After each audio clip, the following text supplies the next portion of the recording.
My name is Liz. I'm from the Bozeman Public Library. Thank you all for coming to this tonight.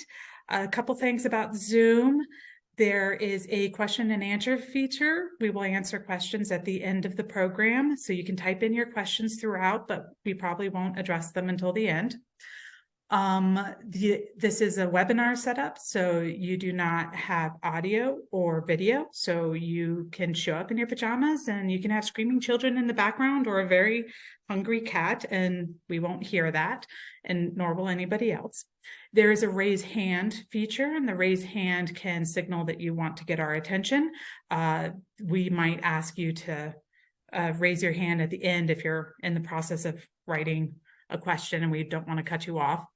With that, it is my pleasure to introduce our speaker tonight, Crystal Alegria. Crystal Alegria is the director of the Extreme History Project. It's a nonprofit located in Bozeman, Montana. Crystal has worked in the field of public history for the past 20 years at a variety of museums and heritage organizations, always with the goal of bringing history to the public and highlighting the stories of those that have been marginalized. She co-founded the Extreme History Project with colleague Marcia Fulton in 2012. Crystal has a BS in anthropology and an MA in history from the Montana State University. She has written extensively on the history of Montana and produces the Dirt on the Past podcast with co-host Nancy Mahoney. She recently co-produced a documentary, The Story of Us, The Woman Who Shaped Montana, that premiered in Montana PBS in 2022. Crystal grew up in Livingston, Montana, but now calls Bozeman home. So with that, I will turn it over to Crystal. All right. Well, thank you so much, Liz, and thank you so much to the Bozeman Public Library for inviting me to present this evening on the last will and testament of Lizzie Williams.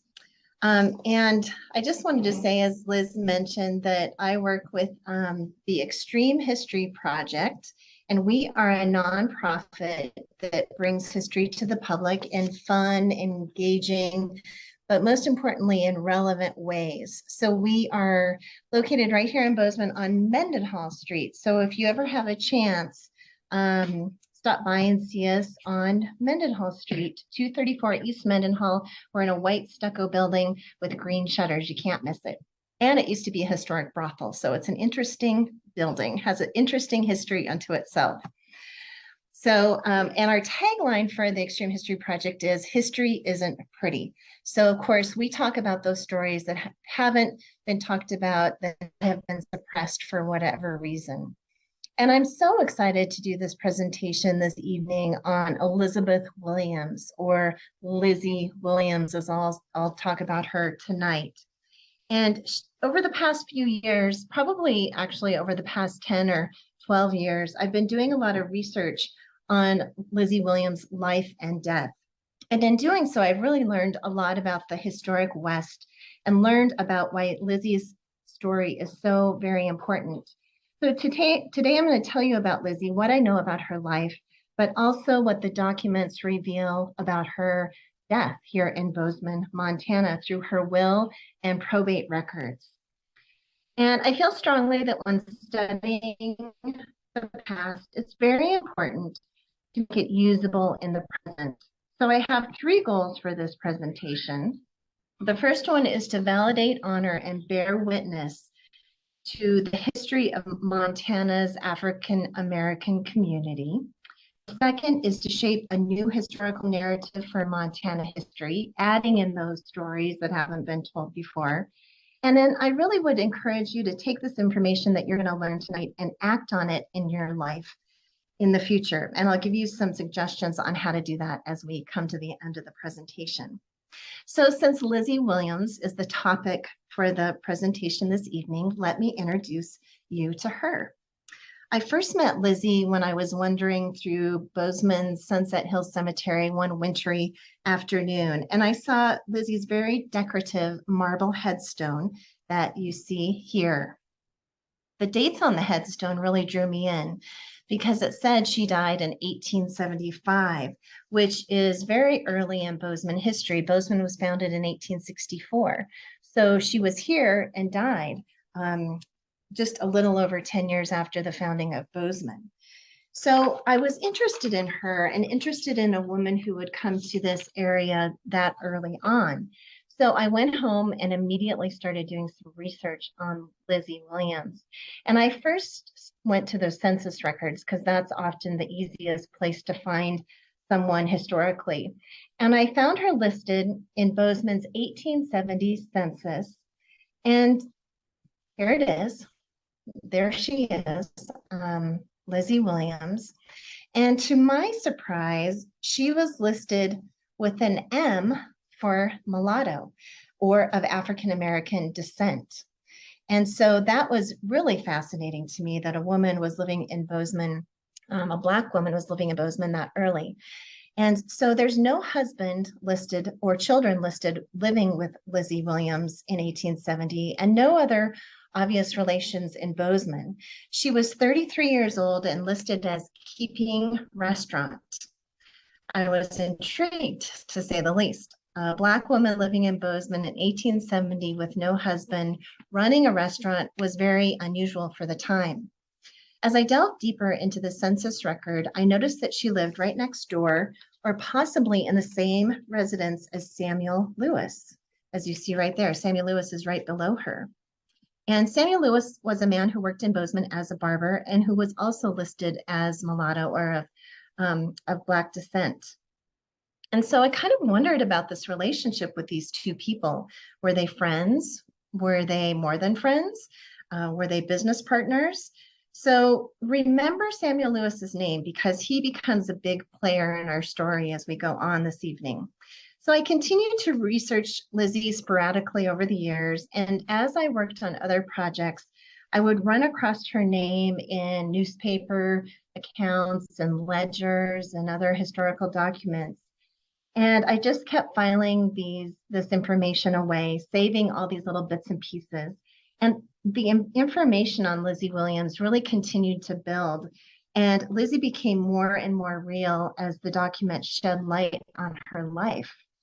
And that's what I really love about history, is that it is always changing. So every time I got a new document on Lizzie, it kind of added to her personality, it kind of added to who she was as a person living in Montana territory.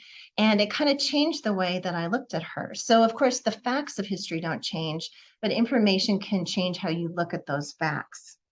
And the more context you have, the more informed and nuanced the subject becomes. So every time I get a little new piece of information on Lizzie Williams, it changes her life story for me. But I want to just tell you about what I know about Lizzie so far. So Lizzie was born in Louisville, Kentucky around 1834. And I know that doesn't quite jive with the census record, but taking all the documents that I've got together, it looks like she was probably born in Louisville in about 1834. And at this point, I don't know if she grew up enslaved, but being from Kentucky and being African American, there's a good chance that she was enslaved at some point in her life. Even if she was free and not owned by someone, she still lived within the confines of her color growing up. So really, Lizzie's early life is a mystery to me at this point. And up until about the time she was 28 years old, I don't know much about her life. I know she was born in Louisville, Kentucky, and then the next document that I have places her in Central City, Colorado, when she was about 28 years old. So it's her early life is still a mystery, but hopefully as time goes on, I'll be able to fill in some of that information. Now, think about your historical timeline in your head and what was happening in our country in 1862. And I'm sure most of you know what was happening. The Civil War was raging at that time. The Civil War started in 1861 and came to a close in 1865. So Lizzie Williams was living in Colorado territory during this time of the war. And I would really love to know what brought her or pushed her to Colorado territory, but it was probably more than likely the gold rush, as so many were coming to that area for gold at that time. Central City, Colorado territory, was a gold rush town located in the mountains just outside of Denver. While in Central City, she married a man by the name of James Williams on November 20th, 1862. Mr. Williams was an established barber and hairdresser, and he had a hairdressing salon in Denver prior to moving to Central City and made a name for himself in Denver. So this is a historic photograph of early Denver, taken at the time that James Williams would have been in Denver. And here's an advertisement for his fashionable barber and hairdresser, Ferry Street, one door above Jefferson, the Jefferson House. So then James Williams moves to Central City, Colorado, meets Lizzie Williams, and they marry. And then they settle in Central City, and he opens a barber shop there as well. So you can see the advertisement that he put in the newspaper in Central City. Central City barber, James Williams, national barber and hairdresser, post office, Central City. And so while they were living in Central City, Elizabeth or Lizzie helped James with his barber shop. That's what she did. The two of them lived in Central City for a time, but then they moved back to Denver and lived in Denver for about a year. And Lizzie at that time also helped him in his hairdressing shop in Denver. But gold was discovered out west. Gold was discovered here in Montana Territory. In 1862, gold was discovered in Bannock. In 1863, gold was discovered in Virginia City. And then in 1864, gold was discovered in Helena in Last Chance Gulch. So a lot of those people who were living in Denver, Central City, and those Colorado towns followed the gold rush out west to Montana Territory. And Elizabeth and James were two of those people. They came west in 1865, and they settled in Helena, Montana. And again, James set up his barber and hairdressing shop in Helena on Bridge Street. And they spent the next couple of years in Helena. So here's a picture of Helena's Bridge Street. And so he had his barber shop somewhere along this street. But I just want to read you this advertisement because it's so good. It says, James Williams, the autocrat of all the razors and the prince of tonsors, has opened a fashionable hairdressing and shaving salon on Bridge Street, Helena. Whoever stands in need of shaving knows what a comfort it is to have the operation performed by a skillful hand. And anyone who has woefully looked in the glass and seen his face after an amateur has operated on his hair will be equally glad that James Williams has settled in Helena. May his razor never grow dull. So a great advertisement. So James and Lizzie lived in Helena, like I said, for a couple of years. Sorry, that's my cat meowing. They lived in Helena for a couple of years. But then a really interesting thing happens. Documents show that Lizzie Williams moved to Springville, Montana Territory. And I don't know if any of you know where Springville is, but it was located between Helena and Townsend. And here is a map that kind of shows you where Springville was located.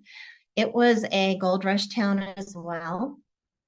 And it had a short life. It didn't last very long, but you can see Helena is up here. I don't know if you can see my cursor or not, but Helena is up here. Townsend is here, Canyon Ferry is right here, and Springville is located just kind of across the 287 highway that we now drive on to Helena. So Springville was a little bit of a gold rush town. Like I said, it had a short-lived life, but Lizzie moved to Springville and she opened a restaurant and a hotel.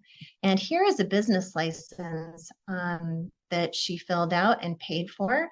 And it says Lizzie Williams Restaurant and Hotel, Springville, Jefferson County in 1868. Now we don't see James Williams listed on this license at all. So something must have happened with the relationship between Lizzie and James because she left him behind. And we know that in July of 1869, James left Montana never to be seen again in the state, nor by Lizzie Williams. So I don't quite know what happened with them, but they split and Lizzie made her own way after that. So Lizzie lived in Springville for a time, but she probably saw the writing on the wall and knew that Springville wasn't going to exist much longer. And so in the fall of 1869, Lizzie Williams moves to Bozeman. And of course, about that time, Bozeman was starting to boom and a lot of people were moving to the area. And Bozeman wasn't a gold rush town like all the other places Lizzie had been living, but it was more of an agriculturally based town. But for whatever reason, Lizzie figured that it was going to do well, so she moved here. In January of 1870, she purchased 2 lots and 1 building on Bozeman's Main Street for $2,200. A lot of money in 1870. The building she purchased had been a tavern, so she reopened it as a restaurant. And in March of that year, 1870, we see a notice in the local newspaper, the Bozeman local newspaper, the Pick and Plow, and it states, City Restaurant, refitted, reopened, and refinished. Mrs. Lizzie Williams, former proprietress of the Southern Hotel Springville, will be pleased to see all her old customers and the public generally. The table will be supplied with all the delicacies of the season and every attention shown to all patrons. So Lizzie was set up in Bozeman running a restaurant on Main Street, but she doesn't stop there. In 1872, the Avant Courier newspaper tells us that Lizzie built a wood frame building on her lot and rented the building out to a Mr. Merkel who opened a jewelry store. So I just want to pause and reflect for a minute that a woman who grew up in Louisville, Kentucky, a Black woman, had made her way to Montana Territory, settled in Bozeman, and was running her own restaurant, had purchased land right in the heart of downtown Bozeman. So I want to transition and talk a little bit more about Samuel Lewis. As, like I said, he's a big player in the story and really in Lizzie's life in Bozeman. And as you saw in the census record, Samuel Lewis is listed as being born in Bermuda. But from other documents that he actually wrote himself, he lists his birthplace as Haiti. So I'm going to say he was born in Haiti around 1832. Census records are usually close, but not always, so you have to always check on them. When a young boy, Samuel's family moved to New Jersey, from Haiti to New Jersey, and then to New York. His mother died, so his father remarried, and they had a daughter whose name was Edmonia Lewis. And she's going to be an important player in our story as well. So I kind of want to talk about her right off the bat. So Edmonia was Samuel Lewis's half-sister. Samuel's father then died, as did Edmonia's mother. So Samuel and Edmonia, the 2 siblings, were orphaned when they were very young, and Samuel Lewis kind of raised Edmonia. Samuel, though, eventually left for the goldfields of California in around 1852 in San Francisco for a time working as a barber. But then he moved around a little bit. After living in California, he lived in Oregon, lived in Idaho, and then he eventually came to Montana Territory. And he lived in Helena for a time, just like Lizzie Williams. Around that 1867 time period is when Samuel was in Helena. And then in the fall of 1869, he also moved to Bozeman about the same time that Lizzie Williams did. So the evidence shows that Lizzie and Samuel had moved to Bozeman about the same time and were probably friends, but were definitely business partners because on December 3rd of 1870, Lizzie sold part of her property to Samuel Lewis. Of the 2 lots that she owned on Main Street, she sold 16 and 1 1/4 inch off the west side to lot number 7 to Samuel Lewis for $400. So I just want to show you to kind of give you a sense of where this is in downtown Bozeman. This is a photograph from 1872. And this area right here, hopefully you can see my cursor where it says jewelry on the building that says jewelry. That was the area that Lizzie Williams purchased. And so this building right here is the building that she purchased. This building right here became the area where Samuel Lewis bought, and he put his barber shop in that building. And you can just see a little barbershop pole kind of sticking out to the side here. So this is kind of the area on Main Street that we're going to be talking about. Just to kind of give you a sense of where that is today. Oh, and here's just a kind of a bigger picture of this area. So here's the building that Lizzie Williams worked out of, and had the restaurant and hotel. And then here is Samuel Lewis's shop with his little barber pole that's kind of sticking out right here. And so that's the area. And then if you can see, this is this picture on the bottom of the screen is kind of the current look. And this is the crossroads of Main Street and Black. So this is currently Blackbird Kitchen. This right here is Altitude Gallery. This is the antique shop. So this building that the antique shop is in is actually this building right here. So that gives you a sense of where Lizzie Williams was located and where Samuel Lewis's barbershop was located. Okay. So this is the community that Lizzie Williams lived in, and she was a real part of this community of Bozeman at this time. We see through various documents that she was really a part of this community and supported community events and community causes. And one effort she supported was the Yellowstone Wagon Road prospecting expedition of 1874. So the Wagon Road expedition was spearheaded by a group of Bozemanites, kind of the street name guys, Walter Cooper, Nelson Story, Lester Wilson, all of those gentlemen. And because they wanted to explore the possibilities of a wagon road and gold mining in eastern Montana. They also wanted to push on the Lakota a little bit, and during this expedition, which they did, there was a few skirmishes during this expedition. But a lot of the Bozemanites really were behind this effort for this expedition because it was really important to establish roads out of Bozeman so people could get into Bozeman with goods, and they could get out of Bozeman with goods. And so Lizzie Williams was one of the people. Oops, I forgot about that photograph. That's another photo of that, just that same area, kind of showing Samuel Lewis's barbershop right here with his barber pole. This is in the 1880s. And then this is the area where Lizzie Williams kind of was located. Okay, so the Yellowstone Wagon Road and prospecting expedition, all these people that you see on this little newspaper clipping supported the expedition in one way or another. And Lizzie Williams was one of the people, as you can see highlighted here, along with Lester Wilson and Nelson Story and Walter Cooper and Dr. Osborne and C.F. Hoffman and Jacob Spieth and all these street name guys. So I think that's I kind of like that she was right there with all of them. And Samuel Lewis is also listed as another participant or as another supporter of this expedition. And another Black man was involved in this expedition. He actually went on the expedition, and that was a man by the name of John Anderson. So, so you can see that Lizzie was really supportive of what was happening within the community of Bozeman. And she also helped with the community housing of poor fund individuals.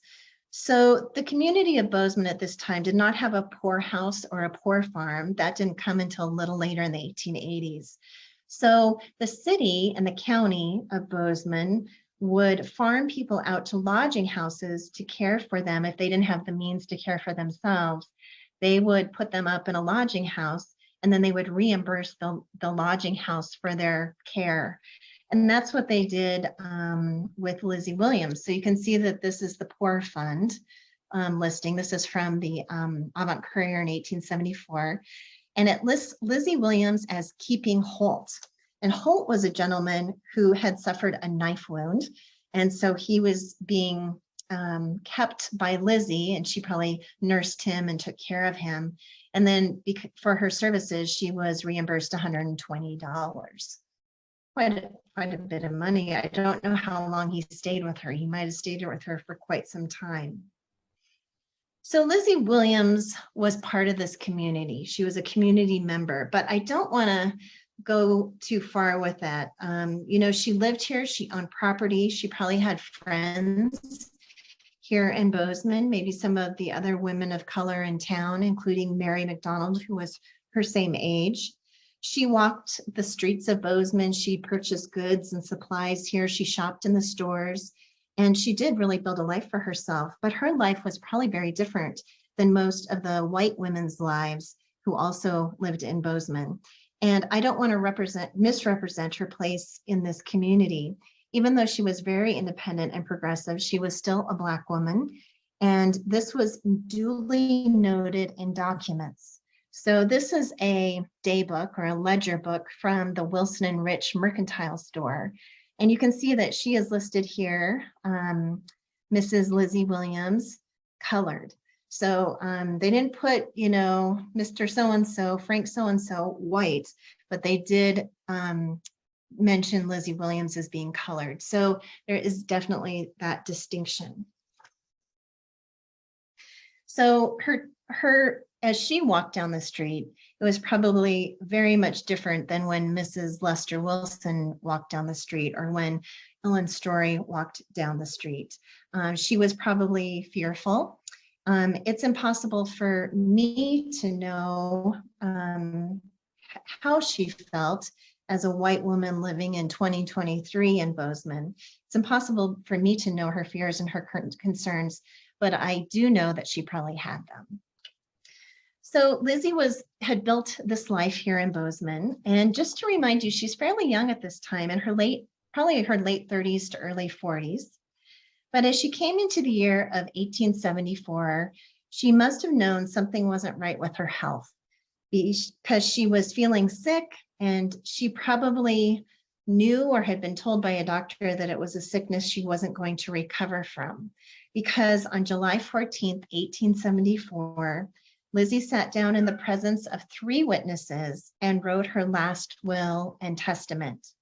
And not only did she write her last will and testament, but she also filed for official divorce from James Williams, who had been missing from her life at this point for about 7 years. So she's definitely getting her affairs in order and really making sure that her property and the things that she owned went to who she wanted them to go to, and not to James Williams, who had disappeared from her for a long time ago. So she filed for divorce on June 18th and wrote her will less than a month later on July 14th. So I just want to step out of Lizzie's story for a minute here and talk about how exciting and thrilling it is when you come across a really important document when you're doing research on anything, when you're doing research on a person or an event or something. It's really important when you find a document that is significant and gives you a lot of information. And that is how it felt when I found the will and probate of Lizzie Williams. I had been digging, trying to do this research on Lizzie for many years. And then eventually I kind of came across a document that talked about her will and her probate records. And I thought, well, where is that? I've got to find that. And so I did some more digging, and lo and behold, I was able to find her last will and testament. And it was located in a storage room at the Clerk of District Court office at the Law and Justice Center here in Bozeman. So I called him up and I said, I'm looking for this probate record of Lizzie Williams. Do you have it? It was dated 1875. And the woman said, yes, I think we can find that for you. And so she dug around for a few days and gave me a call back. And I went down to the Law and Justice Center and was able to see this document. And there's a lot to it. It's a very large document. And this is how they stored documents in the 1870s, 1880s, 1890s, is they would fold the paper in thirds, and then put it in this envelope, and that's how they would store it. So I walked in and couldn't believe what I was seeing, and I carefully opened all of these pages and looked through this document, and it was a wealth of information. So this is, I'm just going to show you the will of Elizabeth Williams. And I just want to read this to you very quickly. I'll go through it pretty quick because it has some really interesting things in it that I think are really important to this story. So I, Elizabeth Williams, of the town of Bozeman City in the county of Gallatin in the territory of Montana, do hereby make and publish this, my last will and testament. First, it is my will that after my decease, my body shall be decently and properly buried. Second, my apparel shall be given away to such person or persons as, in the judgment of my executor, need it the most. Third, all my other property, real and personal, shall be sold by my executor in such a manner as shall be deemed best by the said executor in order to bring in the most money. Fourth, I give, now this is an important one. Fourth, I give and bequeath unto Edmonia Lewis, the sister of Samuel Lewis of Bozeman City aforesaid, 1/2 of the proceeds of the paid property. So when I read that, I was like, what the heck? How is Edmonia Lewis coming into this story? Lizzie is giving half her estate to Samuel's sister. Prior to this, I knew that Lizzie and Samuel, had this business relationship. And I kind of wondered about, if they had more than a business relationship, but this kind of cinched it for me. And I will come back to Edmonia because she is an important player also in this story.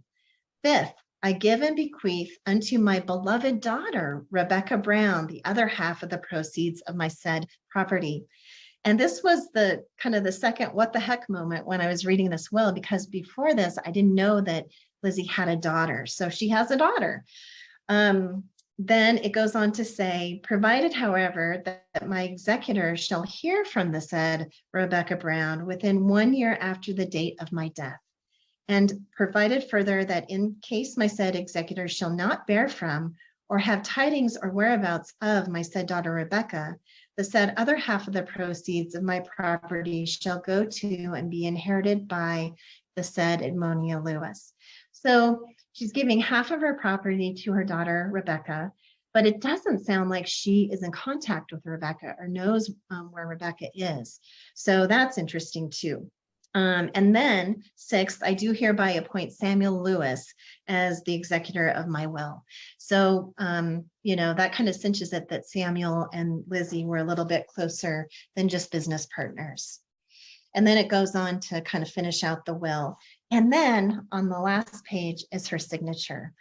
And we don't have a picture of Lizzie Williams. So this is really important, the signature, because it's kind of the most personal thing we have of hers. And that is actually her signature.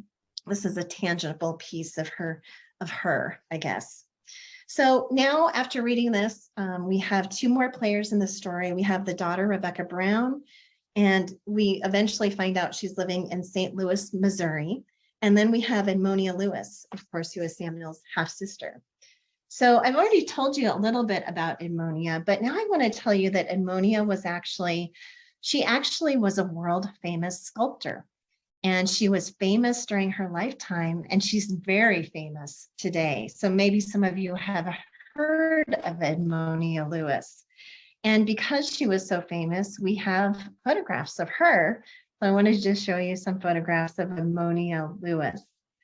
And Samuel put Edmonia through Oberlin College, which was located in Ohio, where she became very passionate about art. And her time at Oberlin was pretty hard due to a lot of racial discrimination. And she ended up leaving before she graduated. But she did find someone to study under, a sculptor whose name was Edward Brackett.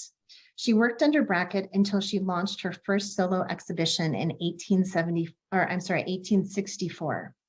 And here is an example of one of her most famous pieces, The Death of Cleopatra. The Death of Cleopatra, which is now housed in the Smithsonian American Art Museum. So Edmonia was world famous in her lifetime.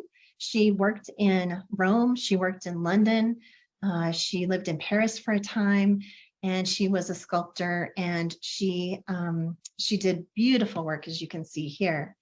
And so she's still very famous. And a few years ago, she was a Google Doodle. So there she is as a Google Doodle in honor of Black History Month. I think it was in 2016 or 2017.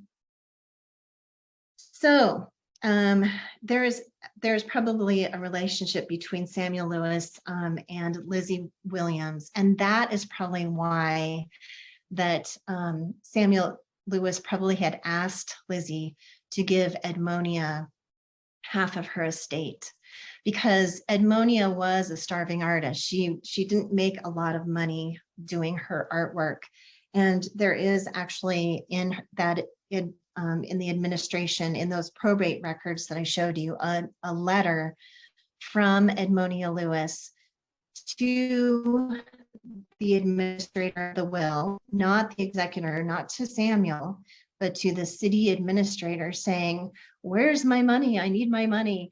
I was promised this money in this will, and I haven't seen it, and I really need it." So she was living in Rome at that time. So that letter is addressed to the city of Bozeman from Rome, Italy, which is really interesting. So the mention of the daughter Rebecca was also enlightening. And until this point, I wasn't sure if Lizzie had any children.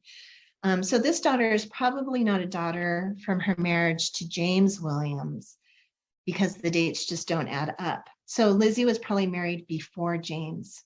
But we learned, like I said, that the daughter was living in St. Louis, Missouri, and they had been able to track her down by the time that Lizzie died. So she was able to come to the funeral of Lizzie and be here after the death of Lizzie, so she could claim that property, or the funds that came from that property. So not much more, unfortunately, to report on Rebecca Brown.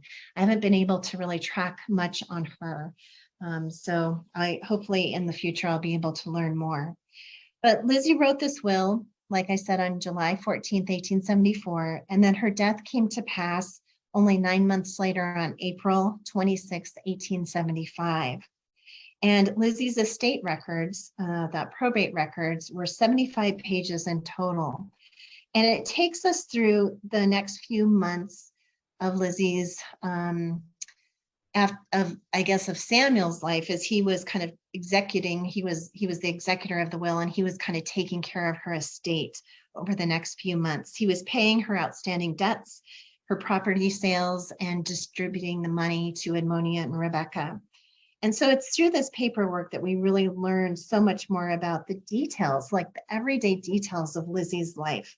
So I just want to talk about a few of these details that we learned from this, because it really is, the probate records give us such an insight into what Lizzie was doing on a day-by-day basis. So I'll just start with this document because I think it's really interesting. This was from the Mercantile of Strasburger and Sperling, a mercantile here in Bozeman at that time. And I think that I really believe that these were items bought, that Samuel bought right after Lizzie's death, to use in her funeral. And so the date on this document, which is kind of hard to see, is April 27th, 1875. So the day after Lizzie's death. And the reason I say that is because these items are really what you would use to dress someone or to adorn the house or the coffin in after the death of someone. So we have 1 yard of crepe. We have 1/2 yard of illusion or fine silk net. We have hose. We have kid gloves. We have a pair of slippers, which are shoes. We have some ruching and ribbon and lace. And so I feel like this was for to dress Lizzie or to drape her coffin with. We also have this document that talks about that marble tombstone that I showed you at the beginning of the presentation. So this is the order for the tombstone. Samuel Lewis ordered it from Rich and Wilson, another mercantile here in Bozeman. And the marble tombstone cost $42. The freight cost almost that much. I don't know where it came from, where it was freighted from, but the freight to Bozeman was $29.50. So $71.50 for the tombstone, which is quite a bit of money at that time. We also have a few other documents that relate to her death.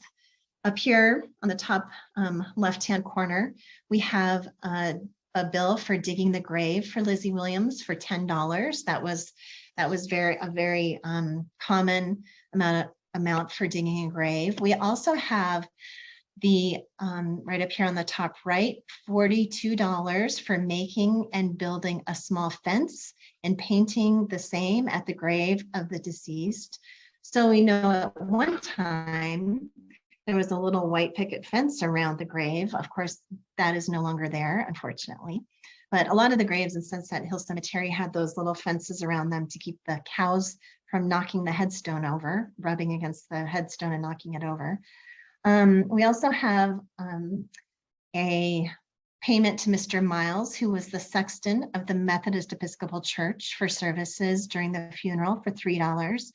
And then on the bottom right, we have a receipt for $61.25 in full for a claim for making and trimming the coffin for the deceased. So this really gives us a sense of how much a funeral cost during that time. The total cost of all the funeral related items was $252.72, which adds up to about, in today's money, about $5,300. So a pretty spendy funeral, but Lizzie had the money to cover it. We also have a glimpse into the medications of the day and the care of the sick. So here is Lizzie's bill from the local pharmacy, and this is for 3 years. So of course, people didn't go into the mercantile and buy something and pay for it on the spot. They would run a tab. And we're so lucky that they would run a tab, because that way we can see what they were buying over all the course of, in this case, 3 years. And so we see that in 1872, Lizzie was buying glass and putty and a couple of prescriptions, some glass, flypaper, probably for the restaurant. 1873, a couple of prescriptions, and then some other things that I don't know what they were. And 1874, some prescription and hops. And so, not very much she was buying in those years. But then we come to the year of 1875, when she was, of course, becoming sick and ill. And we see the amount of prescriptions and medications really increase dramatically. And so we can see that in February, she really started buying more from Mr. Morris, who at this pharmacy. And so we see a lot of different things in February, March, and then of course in the year of her death in April, we see her buying things almost every day, almost to the date of her death. So the last thing that is purchased, maybe for her by someone else, but purchased in her name, was on April 25th, and she died on April 26th. So all these things that you see are, of course, not treating the illness itself, but they are treating the symptoms of the illness. So they're just things to try to make her feel better. And so you see elm bark, which was for digestive disorders. You see, flaxseed, which soothes irritation and inflammation, and ammonia, which is a stimulant. We also see a tincture of iron, which is probably a laxative. We see magnesium, which is also a laxative, and then strawberry tea here at the very bottom, which is used to treat diarrhea and applied externally to ease inflammatory skin disorders and joint pain. So you can see all these things that were really being prescribed to help her just get through this illness, whatever it is. I have no idea. I've asked a lot of doctors. I've asked a lot of people what they think she may have died on based on what is here. And they they always tell me, well, we can't really tell because they were just treating the symptoms. But interesting nonetheless to see what was being prescribed in 1875. We also have her doctor bill from her last sickness. So you can see that this bill is from Dr. George Monroe. And Dr. George Monroe started visiting her once a day on April 14th. And then on April 20th, he started visiting her twice a day.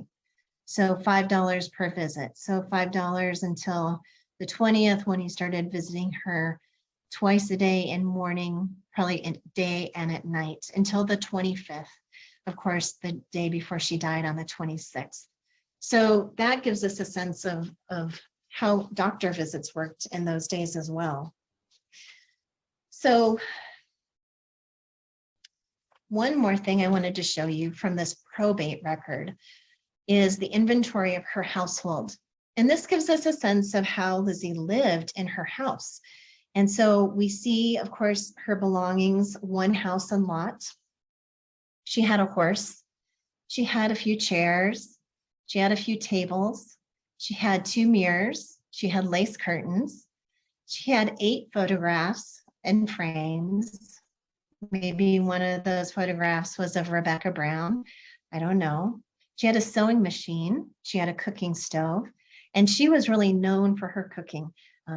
Every time she's mentioned in newspaper accounts, people talk about what a great cook she was. We see a bed. We see a feather, a hair mattress, feather pillows. We see 2 small tables, carpets, rugs, a lamp. And then we see 2 finger rings, 1 set of sleeve buttons, 2 pairs of earrings, and 1 breast pin. So, this is really the inventory of a woman who is middle class at this time in Bozeman. This is not the inventory of Ellen Story, who was really high class, but, it definitely wasn't bare bones. She had a lot to her name, especially since she was a single woman living here in Bozeman. So the total amount of Lizzie's property and cash when she died was $3,823. So not bad at all in 1875. So Samuel Lewis paid out her debts. He paid all her bills. He paid all her debts off.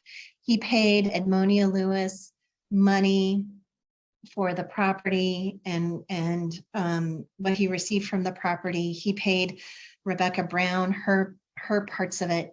And then he himself, Samuel Lewis, purchased the property and then owned those buildings that I showed you before until his death.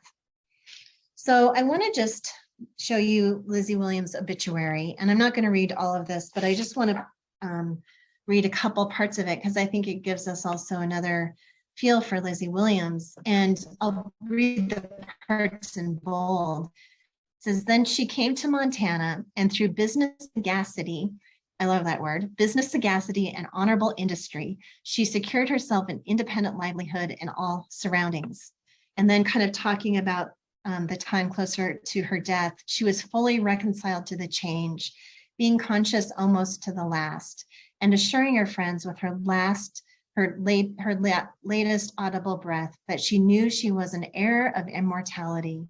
She leaves a daughter to mourn her loss, expected soon to arrive from St. Louis, Missouri.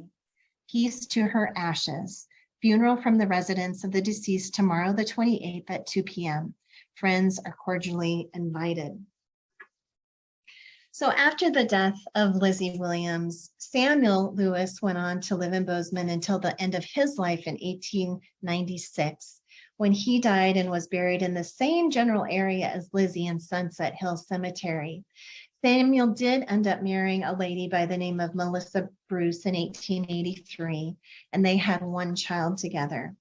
And so here is the headstone of Samuel Lewis, just across the road from Lizzie Williams's headstone. And Edmonia continued her life as a sculptor. She died in 1907 in London. And I had really the great fortune to visit the grave of Edmonia Lewis a few years ago. And she is buried in St. Mary's Catholic Cemetery in Kensal Green, England. And since that time, you see there's no marker on this grave. But since that time, a marker and a plaque have been put on that grave that talk about her and what she did and what she accomplished in her life. So Bozeman's Black community was never as large as the African-American communities in Helena and Butte and Great Falls, but it was really an important and a core part of Bozeman's early community, no matter how big or small. And just to give you a sense of that, the African-American community really continued to grow with the city. In 1870, there was about 11 African-American residents in Bozeman.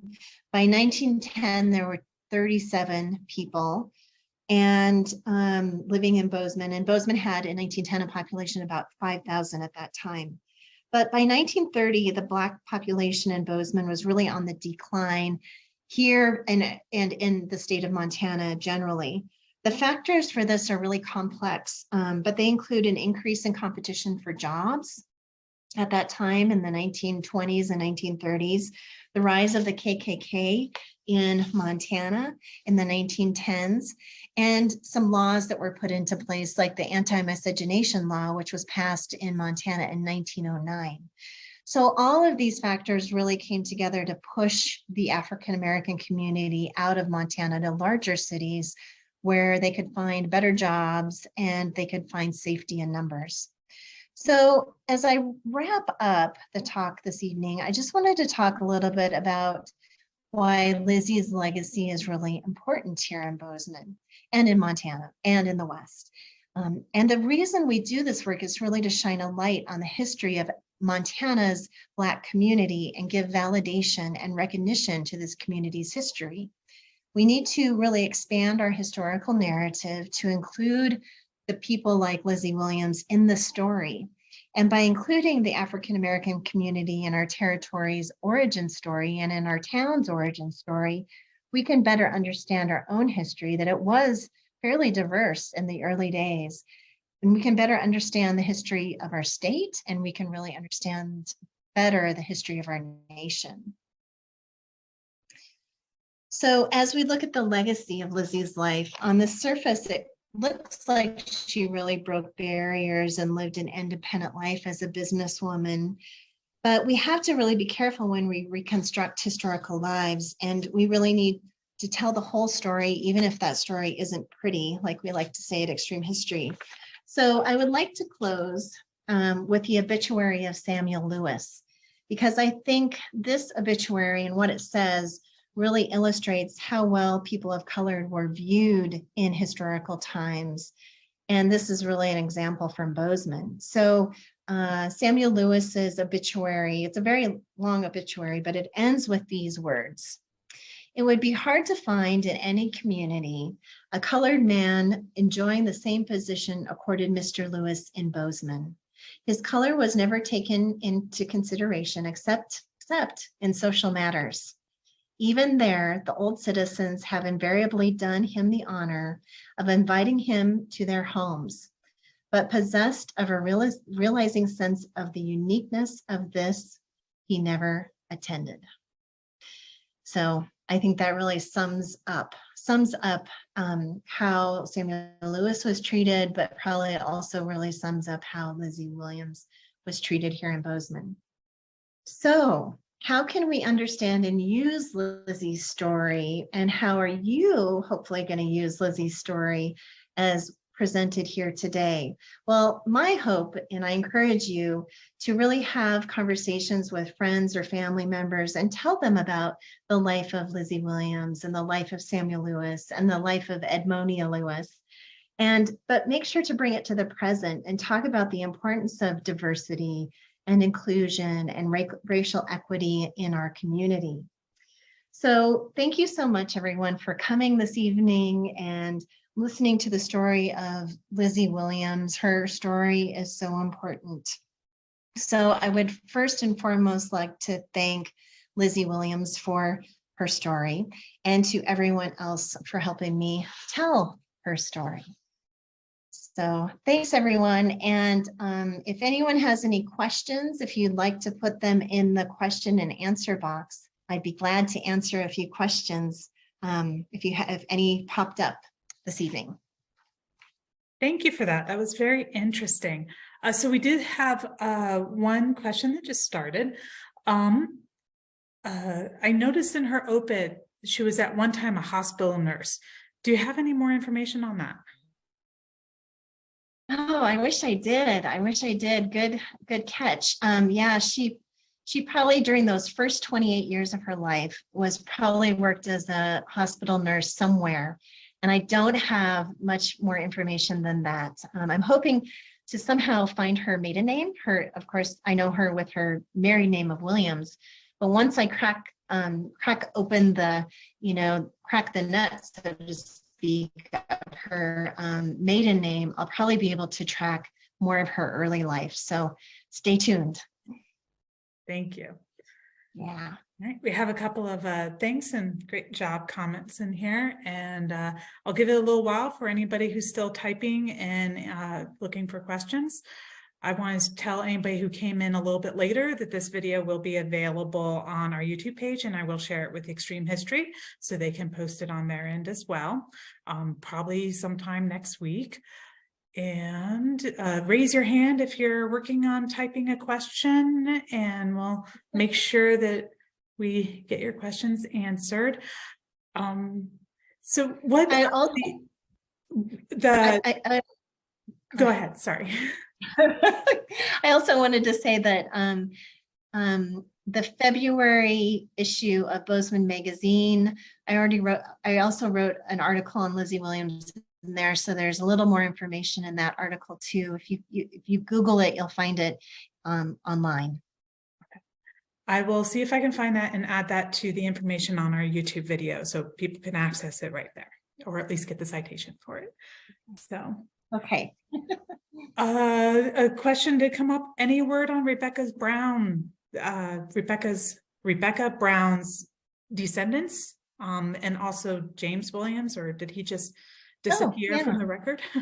So James Williams was a Black man as well. So thanks for that question, Leslie. Yeah, James Williams was also Black, and he worked as a barber. And you notice that James Williams worked as a barber, Samuel Lewis worked as a barber. So that was an occupation that a lot of Black men did after the Civil War. They made a good living doing that. Any word you say on Rebecca Brown's potential descendants? No, Leslie, I wish I had more information on Rebecca Brown. She's also been pretty tough to track. So I don't have much more on her, but like I said before, stay tuned, because I'm always kind of doing research on Lizzie Williams and trying to find more information. So hopefully more to come on that. All right. I think that's all of our questions. Okay. I'm not seeing any more pop up. So thank you so much for this. I think it's pretty fascinating, and I've done a little bit of genealogy, so I know that there's a lot of work that goes into tracking everything down. So yeah. All right. Yeah. And if anyone's really interested in helping me with that, I would be happy to take some help on the genealogical aspects of it. Yeah, bet. All right. Well, thank you so much. And I hope everybody has a great night. And thank you again. This was truly fascinating, and we always enjoy having you come out. So, all right. Thank you so much, Liz. And thanks to the library again. Appreciate it. Good night, everybody. Good night.